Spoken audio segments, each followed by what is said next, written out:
entering into our subject matter, as you have already seen, the irksome issue of ransom payments and unending banditry.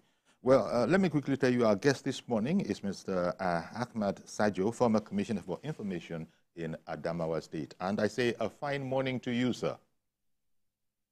Yeah, thank you very much. Good morning, everyone. I think it's appropriate to say Happy New Year to all of you on TVC this morning and every Nigerian. Thank you very much. And we wish you the same compliments of the new year.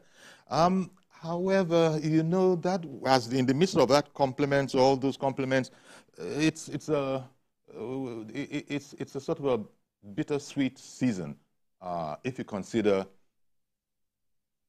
criminality, especially banditry, that held sway for a lot of last year. Even as early as this into the new year, we've had at least 2 incidents coming out of the Federal Capital Territory, Abuja. And that's why we want to talk about it, the unending banditry, in spite, it would seem, of the best efforts of the authorities, the president, the governors, everybody is saying that, you know, we're going to put our foot down this time, but it's not letting up. And then we must talk about the reckless abandon, I don't know what else I can call it, with which ransoms are being levied. What Nigerian, what ordinary Nigerian can afford 5 to 10 million naira ransom, which you know has become suddenly the fashion? So with that my slight rant, let me now yield the floor to you to tell us what you think this portends, this situation where robbers, kidnappers are callously asking for multi-million naira ransoms. And people are so worried that they're actually organizing GoFundMe campaigns in order to pay them. I think, let me start by saying very unfortunately that we have a ruling elite class, to which I belong, and you know, unarguably, that is more concerned about being on the spotlight than actually addressing real issues that concern Nigeria and ordinary people. All this GoFundMe, crowdfunding, and the rest was introduced, you know, by the ruling elite so that they can, you know, be on the spotlight to show that they are concerned. But that is not a sufficient concern. I was very active in issues that have to do with security when I was in Adamawa State, and I was privileged to be the leader of a Nigerian delegation at an international workshop on this security issue in Cameroon.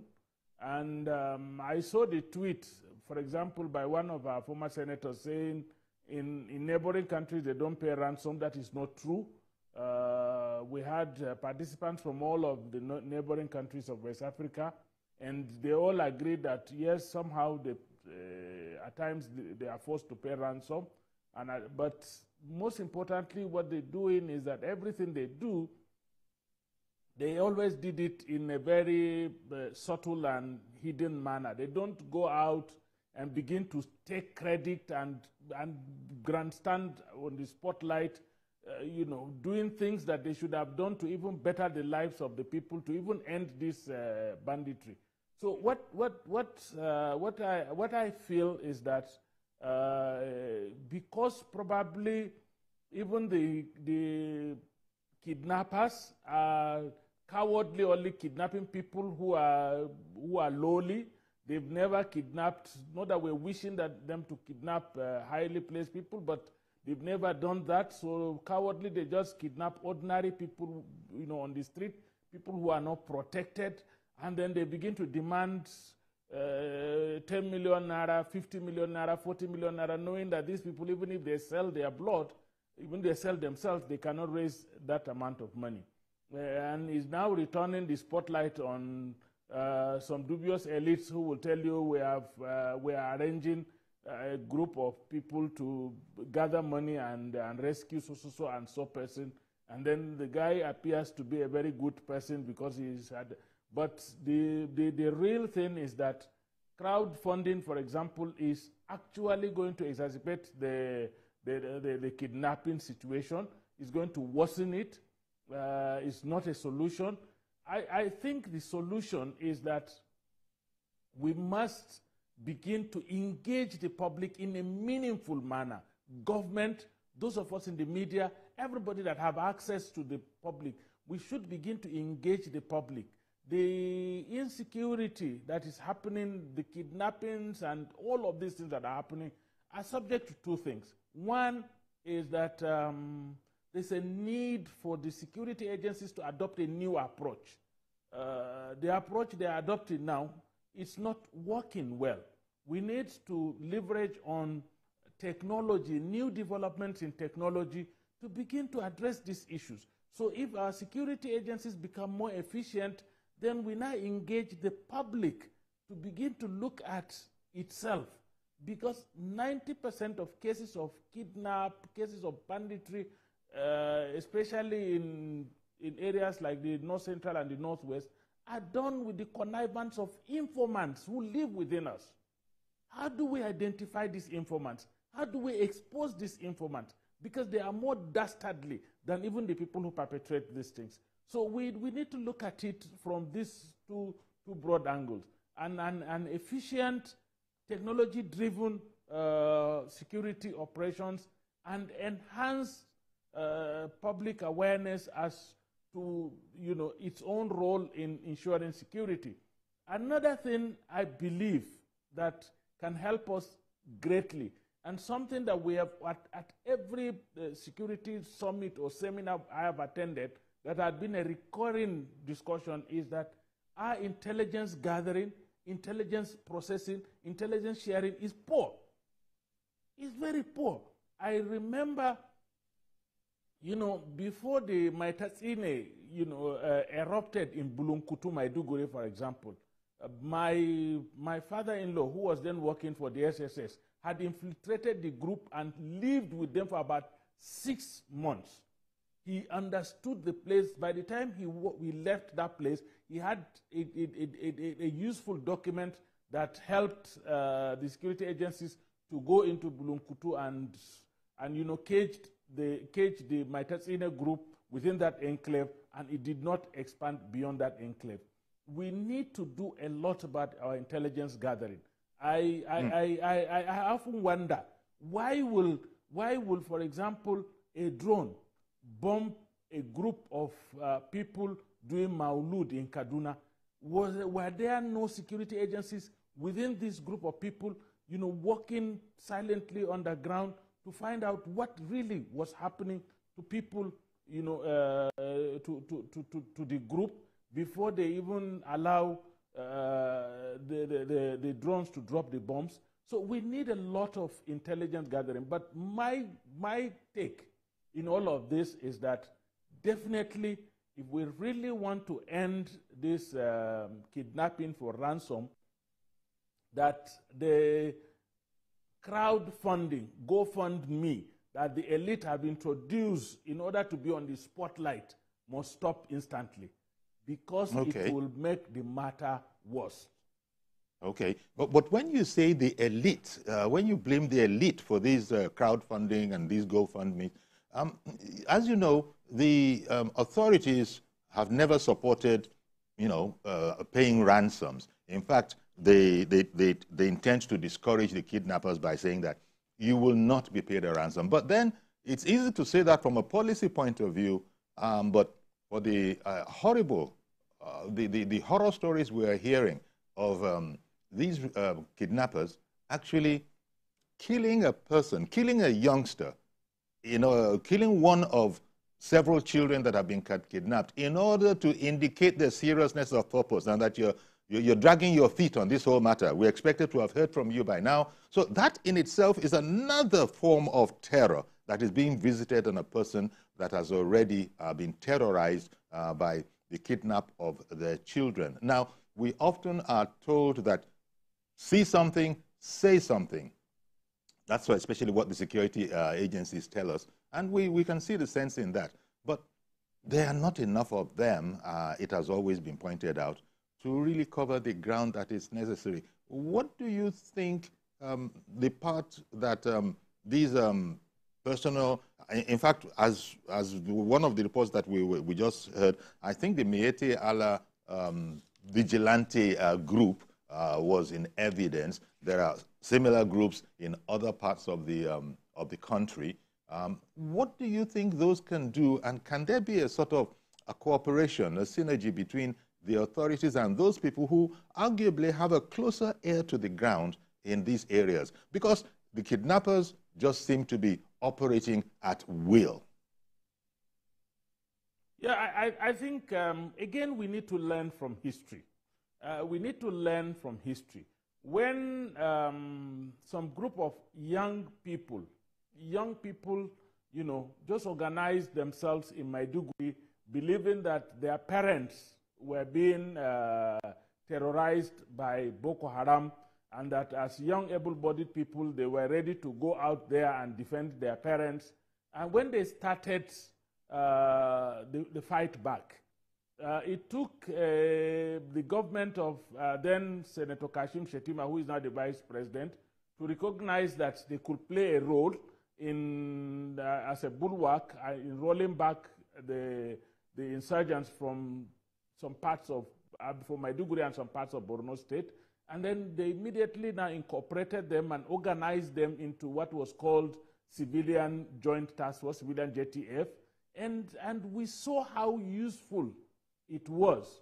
So if we have groups that are coming together on their own to volunteer to say we will roll back this nonsense that is happening within our polity, I think what we need to do is to create a structure out of it and coordinate it in such a way that it's not also used again by some other persons for purposes that are outside the original intention. And that is where government can come in and coordinate these activities and make sure that the objectives are very clear and that the persons participating in these programs keep to objectives. But the most important, and I must say, the most important for all of this to succeed is for us to first, you know, begin to up the ante with respect to intelligence gathering and processing and sharing.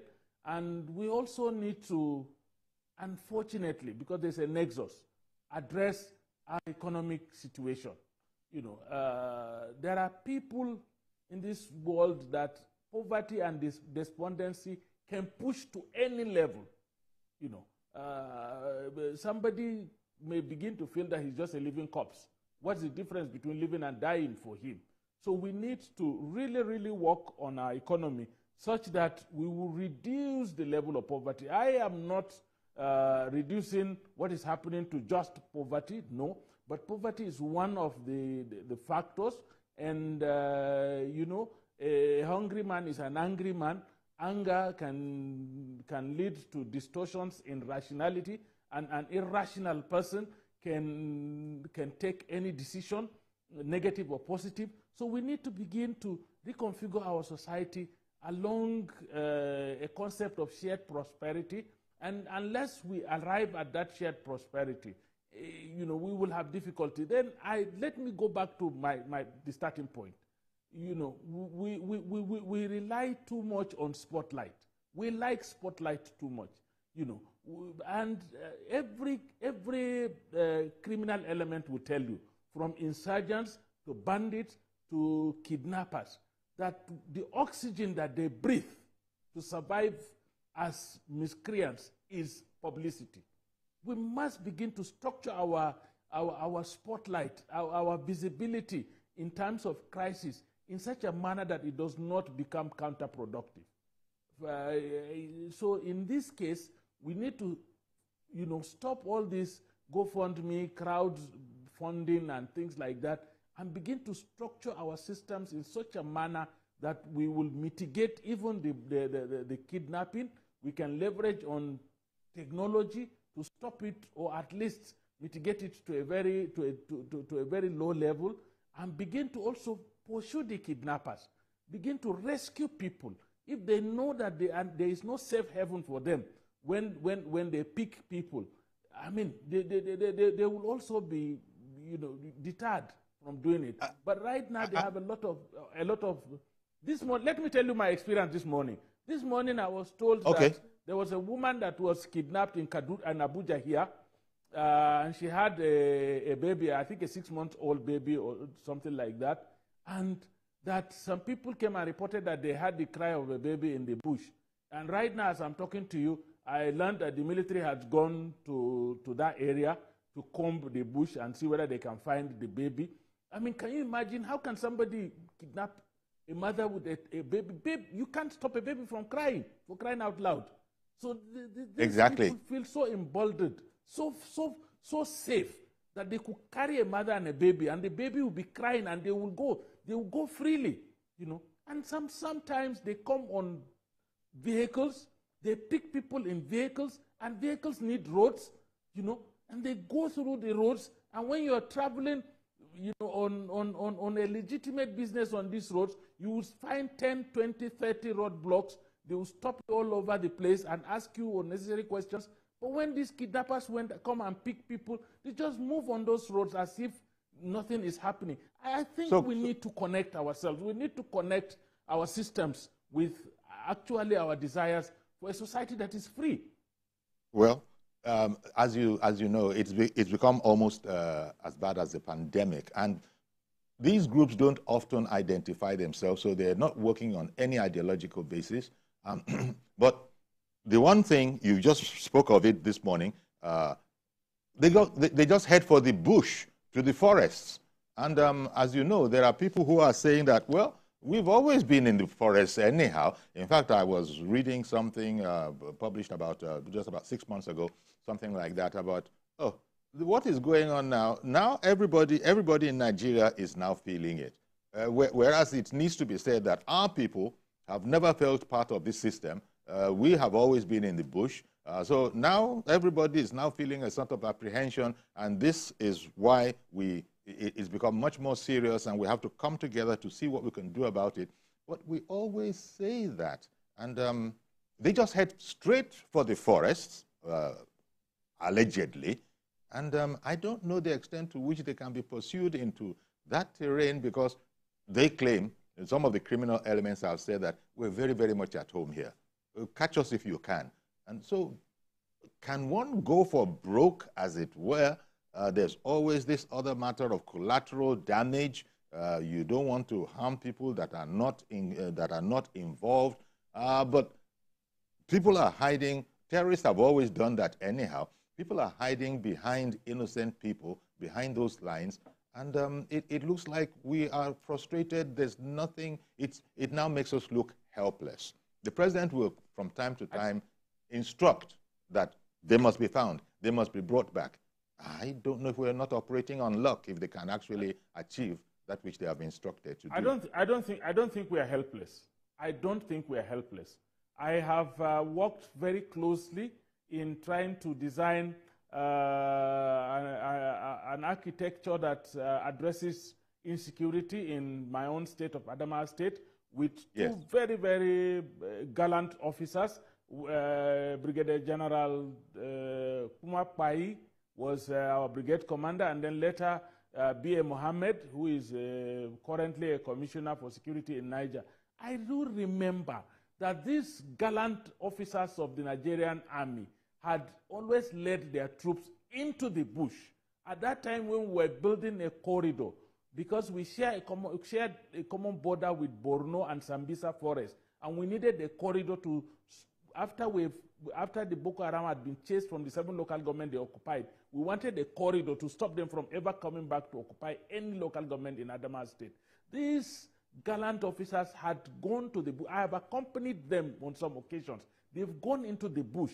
They've gone into the forest. They've chased these people away, farther away from the borders of Adamawa. And I'm sure that our gallant fighting men and women in arms could do much more than this if they are adequately motivated and supported. Sometimes I feel very sad when I read stories denigrating the Nigerian military. I've worked very closely with them.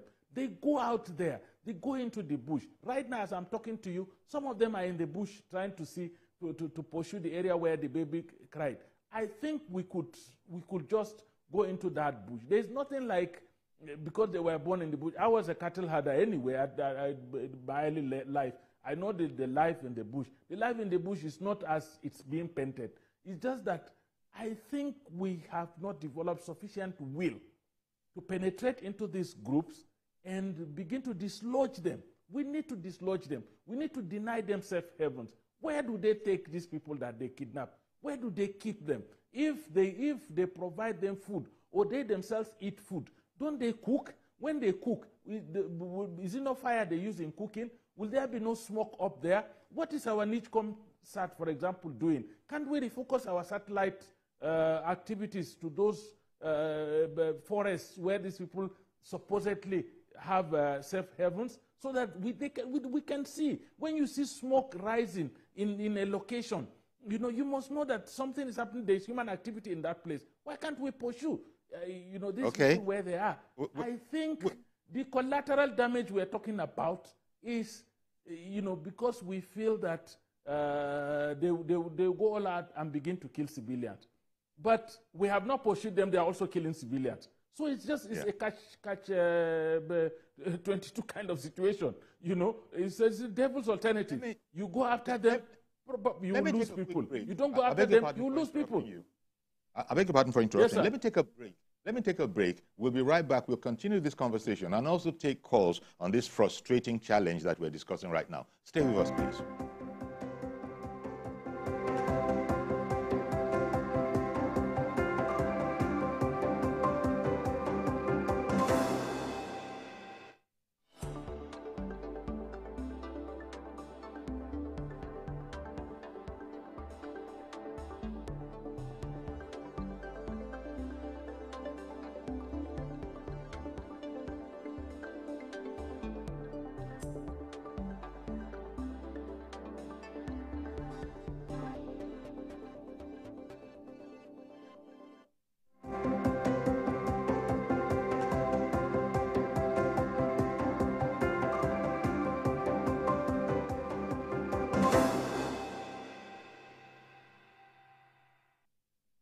Okay, welcome back. And our guest is Mr. Ahmad Sajoh, former Commissioner for Information in Adamawa. And we've been talking about the vexing problem of kidnapping and ransom.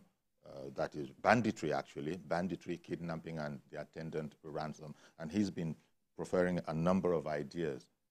And we spoke earlier, I spoke about it in passing. In fact, as you were speaking, there was a picture that was running beside you, and Bodejo, who is known to be the Miyetti Allah leader, was seen in that picture. And all of those in green that you see there in that picture, all of those are members of a Miyetti Allah kind of a group that is supposed to be their version of the other ones that are also springing up all over the country.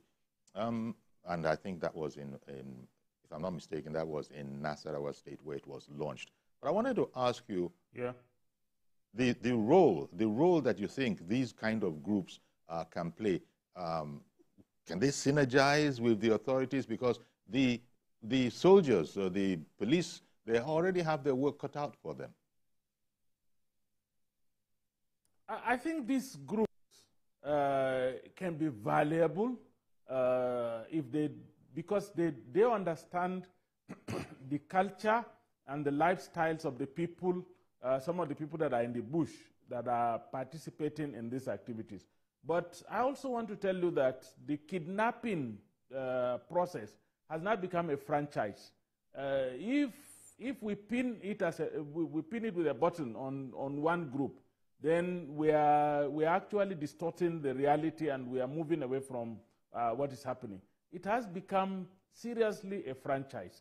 But these groups can help, and they can help only if they are structured, and only if they are monitored, and membership is profiled, and of course it does not negate the right of state security agencies having the controlling authority, even if in a coordinating manner.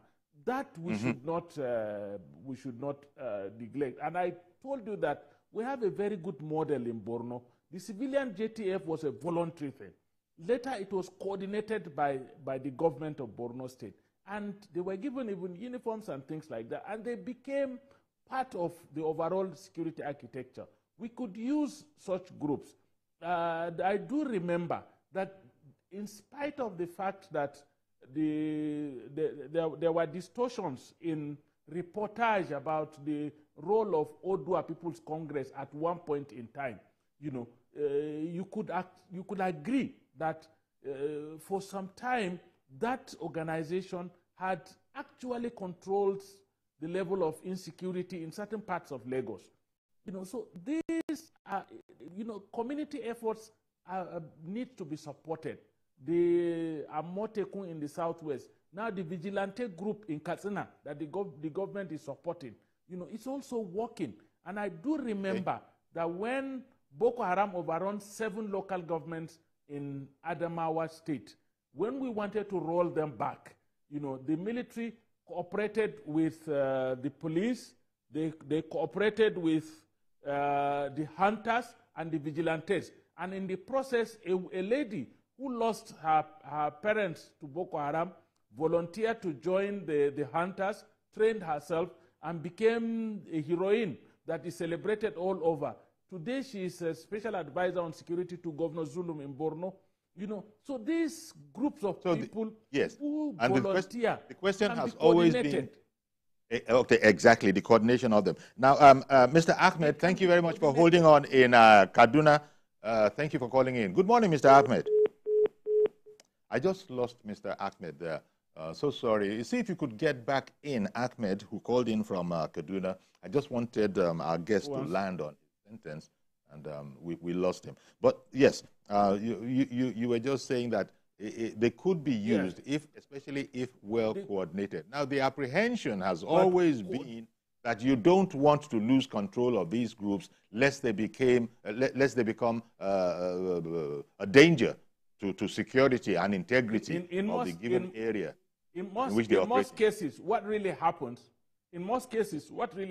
is that, assuming the challenge has been overcome, what do you do with them? Disbanding them may be at a peril, and leaving them to continue, maybe you have no bid for them again to pursue. So, but be that as it may, I think our major concern now, for example, the Miyetti Allah, could speak the language of most of the Fulanis that are in the bush. They understand their cultures, they understand the nature of their operations. Probably if they volunteer to prepare themselves and organize themselves in a manner that they could go into this bush and begin to talk to these people. Of course, we cannot end this security crisis with just the kinetic approach. We need a non-kinetic approach. We need to begin to converse with these people. Some of them may have real issues to discuss. Some of them may not have, but we need to begin to talk to them. And all right. One moment. Let me bring in another viewer. I beg your pardon for interrupting you. I don't want to lose Timothy. Good morning, Timothy. Calling in from Abuja, I believe. Yes. Good morning, sir. Thank you for calling in, Prince Timothy. Go ahead, please. Good morning. Good morning. Okay. Good morning. Good morning. We're waiting for you. I can hear you too. Okay. What I want to say in all this is that you are doing a good job, but can't we in this country be honest for once? Now, this is the police people have been agitating for a long time. And I think it is the high time we make it official. Yes, recruiting civilians for what we call, community policing is good. But we must look at the way that the states will take charge of this. No governor, I think, and his commissioners will allow his state to go into area ending banditry. And now we have held on to it. People resist it. People refuse it. And now you will say you recruit a hunter today, you recruit a farmer tomorrow, a young girl that the father died will suddenly be trained. Where in any nation is security done like that? I'm not against civilian policing, but let the Constitution remove policing from the federal government and hand it over to states that we do it better. And that is one. And then number two, how come that maybe something in the northeast and northwest, we have not been open that the scrabble for solid mineral is responsible for all this banditry and even insurgency? We know it, people know it, but we deny it. Go to Zamfara. Foreigners, we will mention them, some foreigners are armed, have their own militia in the forest because of gold. And some other places like Niger, it's all about solid mineral. And we are denying, we don't even mention it, that this banditry is because of gold. And when they don't get it, they come to the street and put people houses and begin to abduct them. And from southeast, whatever that is happening in southeast is political. We know it. So let's get to the root first. If you don't get to the root and treat it, sir, we are taking Fensic and Panadol for cancer. Let's know the cause. What are the cause? These people, are they ghosts? Don't we know them? Several times, government has said we have the list of those sponsoring Boko Haram. We have the list of those doing banditry. In this country, we have DSS, we have NII, and everything. What are they doing? So who are these sacred cows that can't be mentioned? Thank you, sir, for doing a good job. I appreciate what you are doing. Thank you very much, Prince Timothy, for calling in. And yeah, this is something that I'm sure our guest would like to comment on. Yeah. Let me quickly weigh in. Yeah, let me weigh in on this. Yes. First and foremost, you heard that the explosion in London was done by explosives stored by somebody who was engaged in mining activities and was not a Nigerian. Truly mining, resource extraction had some effect. But let me say one thing. Timothy was absolutely right that we need to rejig our policing system. We are not going to take away police completely from the federal government, no. But I think part of our devolution of power should include devolution of policing.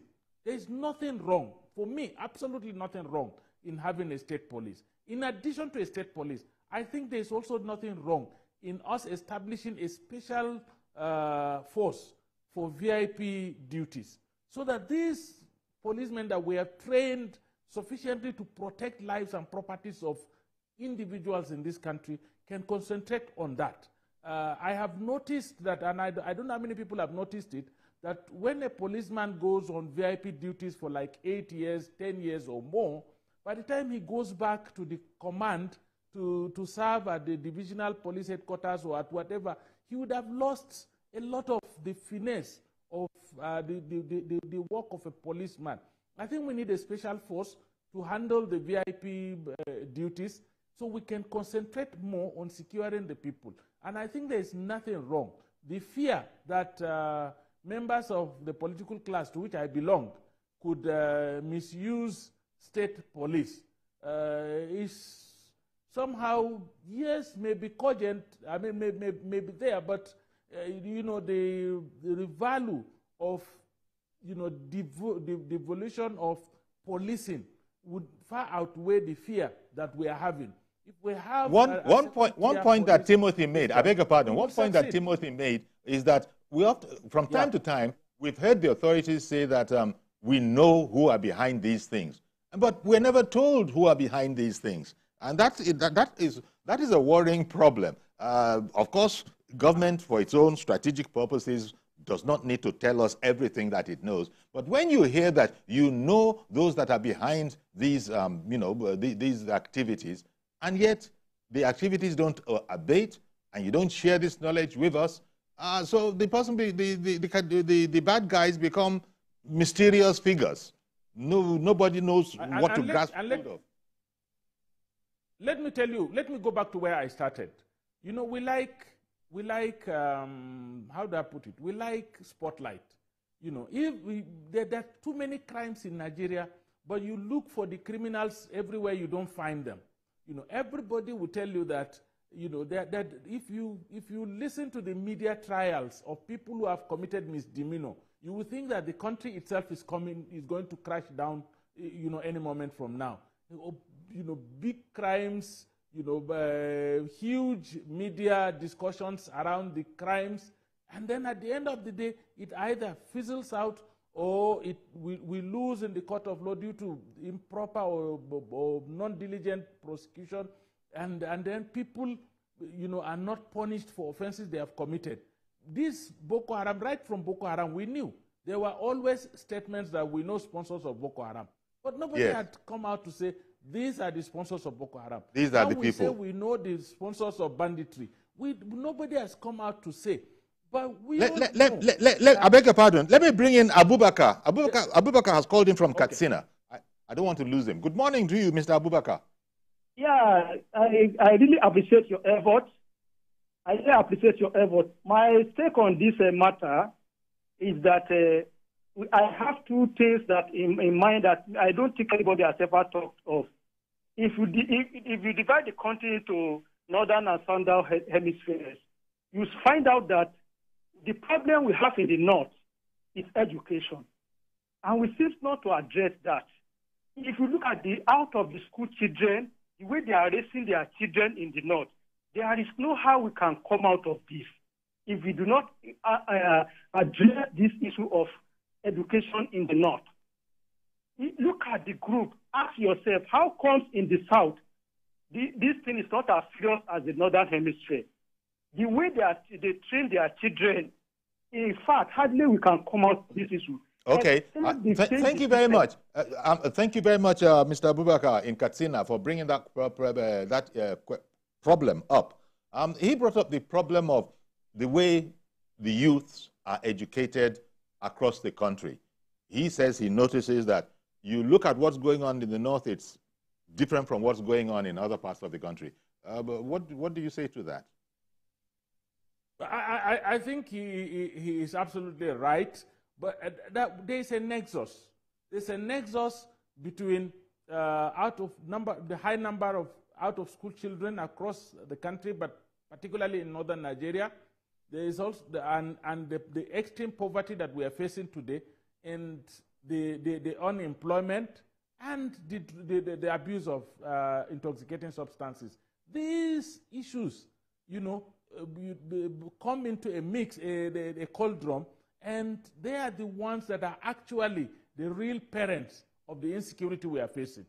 People who did not go to school, no knowledge, no skill, you know, do not have any value to add to society. And by the time they grow up and are supposed to be independent, useful members of society, they would have realized that they have no way of being useful to themselves or to society. And so no way to make a living. And no way to make a living. And if non-state actors that are terrorizing society come and show them the benefits of joining the groups, which was actually what aided the recruitment of foot soldiers for Boko Haram. That we have, I did a research on it, and I have credible information on that. Then again, now there is high level of abuse of intoxicating substances.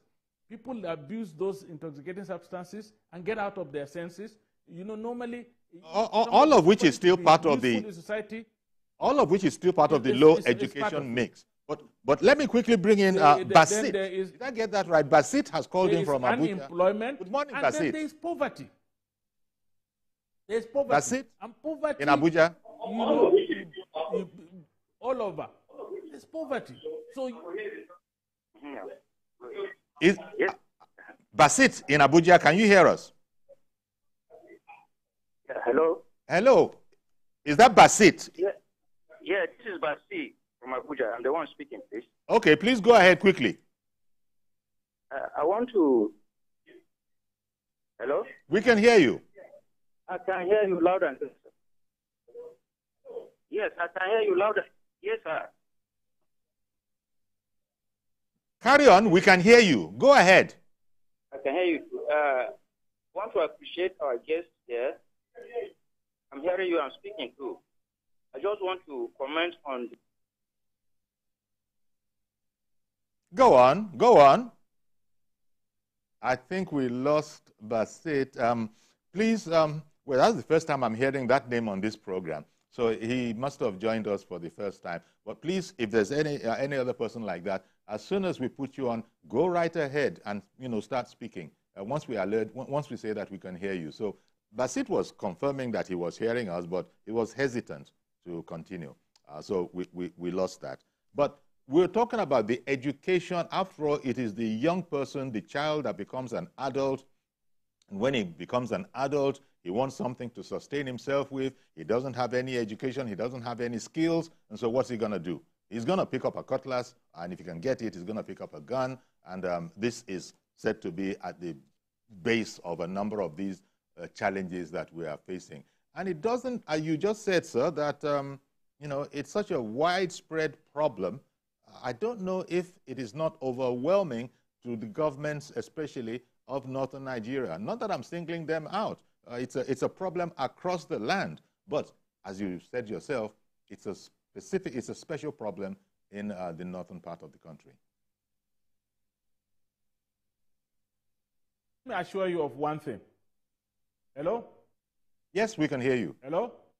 I can hear you. Okay. Let me assure you of one thing, that I participated at the retreat by the Federal Ministry of Education held in Uyo to look at this education crisis very holistically. And the Minister of Education, Professor Tahir Mamman, and the Minister of State were there throughout. Nothing was hidden. The situation was made very clear. I remember I chaired the syndicate session on inclusion, and we discussed this out-of-school children very extensively. I think the government is committed to addressing the issue of out-of-school children, empowering agencies that are responsible for addressing the out-of-school children. What we need to do is also to look at the process of education more holistically, to look at out-of-school children, to see how we can improve the quality and functionality of our education system, such that educated people too should not roam the streets and become unemployed and despondent.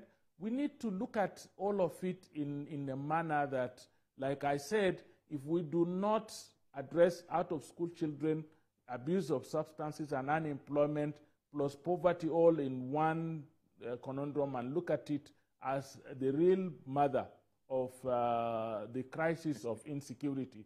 Indeed. Let me quickly bring in another caller. Mr. George in Lagos has joined the conversation. Good morning to you, sir. Good morning, Uncle Yori. Good morning. Good morning to you, okay. Yes. Uncle Yori, the topic of discussion this morning is ransom payment, unending ransom payment to banditry. That's the aspect in which I would like to address it. The police will always tell us that they have rescued one person or group or the other. But we don't hear them saying they've rescued or they have arrested those bandits that kidnapped people. That speaks volumes to me. If you can rescue a victim, what are the people that kidnapped the victim? Many people are saying that the security agencies themselves have deep columns among them that aid these bandits. I think the government needs to also look at that. Because it is your word is very appropriate. Unending. Why is it unending? If the security agencies want to actually tackle it, I personally believe that they have the tools, they have the wherewithal to tackle it effectively. But the fact that it is unending says that there is something that needs to be done that has not been done. And that thing that needs to be done must start from the security agencies themselves. What do they do with intelligence? How do they manage it? What is the relationship they have with these criminals that are refused to go away? All right. We need to know. Okay, Mr. George, thank you very much. If you permit me. Yeah, okay. Go ahead. Oh, I think they thought we were done, and so you had been cut off. Sorry about that, Mr. George. Okay. In frustration, we're saying that, look, the police themselves, the army, the security people, all of those people are beginning to worry that we don't hear the whole story. Sometimes you rescue, but you very rarely hear. I won't say never. You rarely hear of people, kidnappers that have been arrested and that have faced the wrath of the law. And so we begin to see that there's a concerted effort against these people.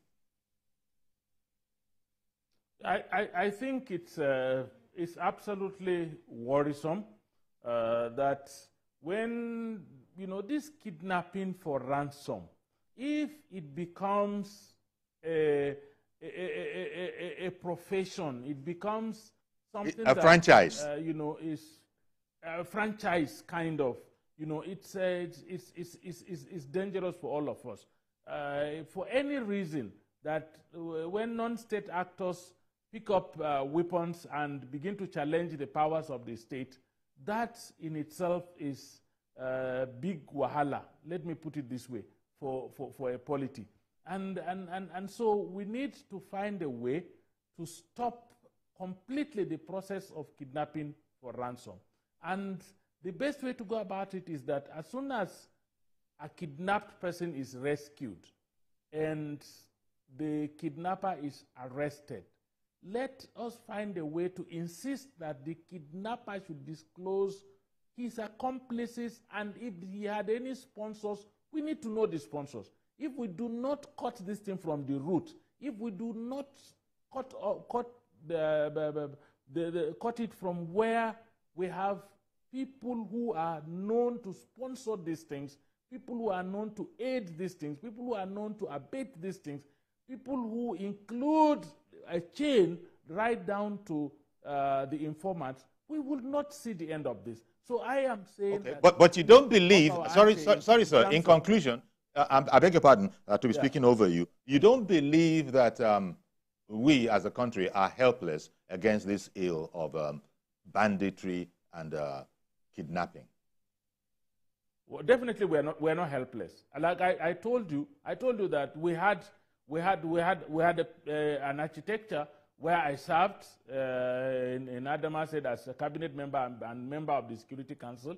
I know that from almost fortnightly suicide bombing to zero suicide bombing, there were steps we took, and we achieved that. From occupation of about 7 of our local governments to now no local government is under Boko Haram. We knew the steps we took and what we did to develop even a corridor between the Sambisa Forest and my state. So it's possible. All these things are possible. We are not helpless. We are not helpless. Okay, we'll just cling to that hope. We've run out of time. No, I will say that we just beyond hope. It's beyond hope. I tell you, we are not. You say it's beyond hope, but that's even better. Without acting will not take us anywhere. Believing without acting will not take us anywhere. And you believe that we are acting, to the best of our ability at the moment? We are not acting to the best of our capacity. Let's be honest.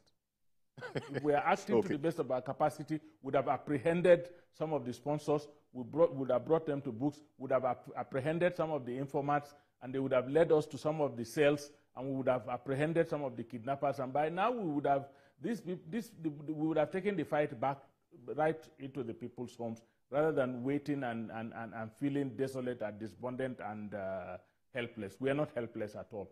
We have capacity. Well, thank you very much. Utilize it. Thank you very much, Ahmed Sajoh, former commissioner for information in Adamawa State, for coming on our program this morning. It's been enlightening. Thank you very much. And that's our program. So please join us on Monday for a fresh edition, because we don't go out on Saturdays. Do have a great weekend. I am Yori Folarin. Bye-bye for now.